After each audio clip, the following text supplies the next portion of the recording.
ఈ మాట చెప్తే టీవీ 9లో నా స్టోరీ వేయరు, అయినా సరే చెప్తున్నా. ఎందుకంటే దీనివల్ల ఒక 25 సంవత్సరాలు 25,000 కోట్ల రూపాయలు సింగరేణికి నష్టం జరుగుతుంది, నా కార్మికులకు నష్టం జరుగుతుంది. కాబట్టి నేను చెప్తా ఉన్నాను. సో ఆ నిబంధనలు మాత్రం పారదర్శకంగా లేవు. We have to evolve a new system.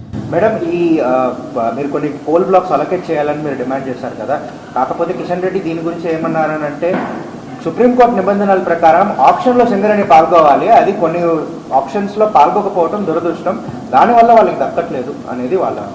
Exactly నేనేమంటున్నా అంటే సింగరేణిలో కోల్ ఇండియా కూడా ఉంది కదా, coal India is a partner.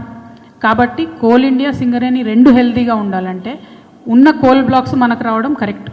ఆంధ్రప్రదేశ్లో కానీ తెలంగాణలో కానీ సింగరేణి అంత ఎక్స్పీరియన్స్ ఉన్నటువంటి ఇంకొక కోల్ మైనింగ్ కంపెనీ లేదు.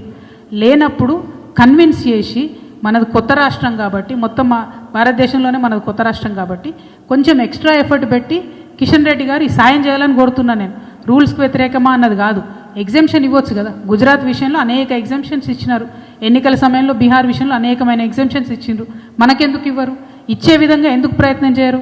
మరి ఆ మాత్రం ప్రయత్నం చేయకపోతే 8 మంది బీజేపీ ఎంపీలు ఎందుకున్నారు అనేది నా ప్రశ్న. Thank you.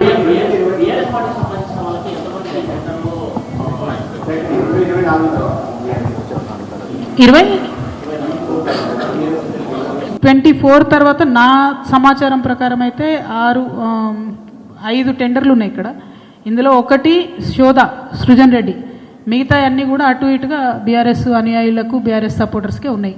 మరి ఇవన్నీ పెట్టుకొని హరీష్ రావు గారు అంత గొంతేసుకొని ఎందుకు అరుస్తున్నారో నాకు అర్థమవుతలేదు.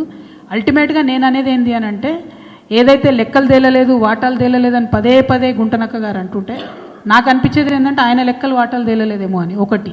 101% గుంటనక్క గుంపు మేస్త్రి ఇద్దరు కలిసి ఉండి కంప్లీట్గా ఈ అంశం నుంచి దృష్టి మరల్చేలాగా చేస్తున్నారు ప్రజలది. 25,000 కోట్లది కొట్టేయడానికి 250 కోట్ల వ్యక్తిని చూపించి మొత్తం దృష్టి మరుస్తున్నారు. ఒకటి. 2, హరీష్ రావు గారు మొన్న ఫస్ట్ ప్రెస్ మీట్లో ఏం అడిగినారు? ఖచ్చితంగా మొత్తం 2014 నుంచి ఇప్పటి వరకు ఎంక్వైరీ అడిగారు.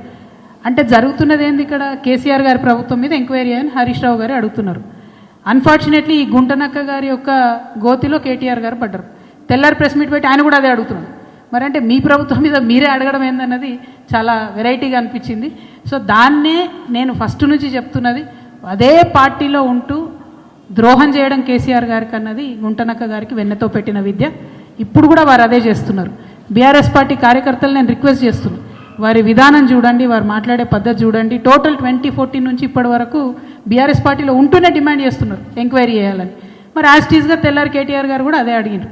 సో ఈ గుంటనక్కని గుడ్డిగా ఫాలో అయ్యి గుంతలో పడ్డారని నేను అనుకుంటున్నాను.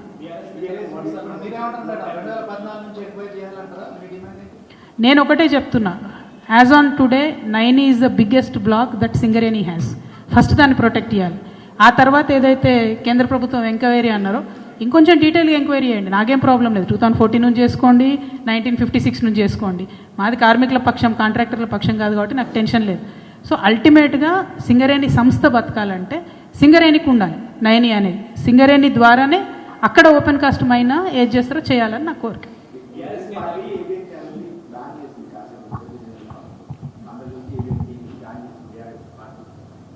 నీకేమో బీఆర్ఎస్ ఇష్టం, అది ఎవరేం చేస్తారు? కొన్ని రోజులలో ప్రజలే బ్యాన్ చేస్తారు బీఆర్ఎస్.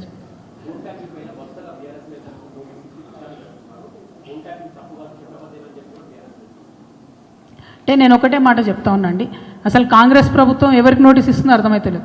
ఫోన్ ట్యాపింగ్ చేసిన వాళ్ళకి ఇస్తున్నారా, ఫోన్ ట్యాపింగ్ బాధితులకు ఇస్తున్నారా? 2 ఏళ్ళ ఇది టీవీ సీరియల్ లెక్క కొనసాగుతూనే ఉన్నది. ఆ కార్తీక దీపం అన్న గుర్తుంటుంది కానీ ఇది గుర్తుంటలేదు ఇది. సో ఘోరమైన పరిస్థితి ఉన్నది ఇక్కడ. సో నాన్ సీరియస్ అయిపోయింది, జోక్ అయిపోయింది ఫోన్ ట్యాపింగ్ అంటే. వేరేజ్ మాలాంటి వాళ్ళ ఆవేదనను ప్రజలు అర్థం చేసుకోవాలి, ప్రజలు సీరియస్గా తీసుకోవాలంటే తొందరగా దాన్ని తేల్చాలి, తొందరగా క్లోజ్ చేయాలి. అట్లా కాకుండా సాగదీస్తూ రాజకీయాల కోసం పదే వెళ్ళడం అన్నది కరెక్ట్ కాదు. చాలా నాన్ సీరియస్ అప్రోచ్తో జరుగుతుంది. We're not happy.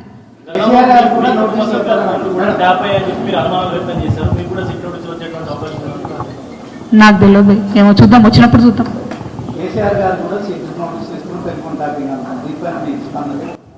నేనేమంటున్నా, అది జోక్ అయిపోయింది, టీవీ సీరియల్ లాగా అయిపోయింది.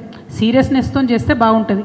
అట్లా కాకుండా రేపు పొద్దున దాని రిజల్ట్ ఏం లేకుండా ఊరికే చేసేసి ఎలక్షన్ అయిపోయాక బంద్ పెడతారేమో అని నాకు అనిపిస్తున్నది. ఎందుకంటే ఎప్పుడు ఎలక్షన్ వస్తే అప్పుడే వస్తున్నది ఫోన్ ట్యాపింగ్ విషయం తప్పితే మిగతా టైంలో వస్తలేదు. ఇప్పుడు ఈ నోటిఫికేషన్ వచ్చిన తర్వాత మళ్ళీ ఒకసారి చేస్తారేమో. ఎందుకంటే అర్బన్ ఏరియాస్లో పోలింగ్ ఉంది కాబట్టి దానికోసం చేస్తున్నారని నాకు అనిపిస్తుంది. నేను మళ్ళీ చెప్తున్నా, ఇది కరెక్ట్ కాదు. ఫోన్ ట్యాపింగ్ అనేటటువంటిది టెర్రరిస్టుల కోసం పెట్టినటువంటి విషయాన్ని అన్ని ప్రభుత్వాలు దుర్వినియోగం చేస్తున్నాయి. అది చేయకూడదని మాత్రమే నేను డిమాండ్ చేస్తాను.